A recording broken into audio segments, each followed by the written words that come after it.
Depuis plusieurs semaines, la confrontation entre les autorités sud-africaines et les mineurs illégaux est terminée et plus de 1000 mineurs ont fait surface depuis le début de la répression.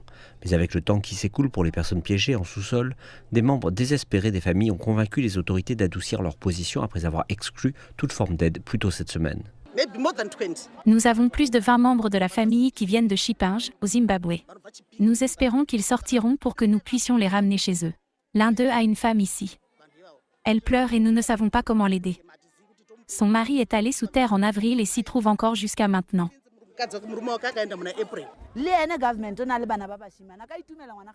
J'ai 4 membres de ma famille qui sont coincés dans les puits 10 et 3.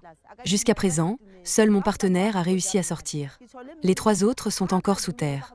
Je ne sais pas s'ils sont encore en vie, parce que nous avons entendu dire que des corps ont été remontés là-bas. Jeudi, des volontaires locaux ont retrouvé un corps en décomposition dans une mine abandonnée de la province du Nord-Ouest, où la police avait bloqué les approvisionnements en nourriture et en eau pour rincer les mineurs. Les autorités ont indiqué que les mineurs avaient commis des crimes tout en soulignant que le gouvernement voulait sauver des vies.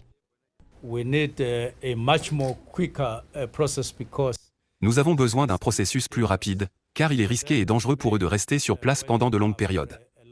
Maintenant, pour y parvenir, nous n'avons pas seulement besoin de plusieurs agences ici, comme c'est le cas actuellement, y compris les forces de défense sud-africaines. Mais nous avons besoin de la communauté. Nous avons besoin de leur compréhension. Nous avons besoin de leur coopération. Il n'y a pas encore d'estimation officielle du nombre de mineurs restant dans le sol, mais la police, citant des sources locales, a déclaré que le nombre pourrait atteindre 4000. Pendant des décennies, l'exploitation minière illégale a infesté l'Afrique du Sud par le vol à petite échelle et les réseaux du crime organisé. On dit que beaucoup de ceux qui effectuent des travaux dangereux sont des migrants des pays voisins.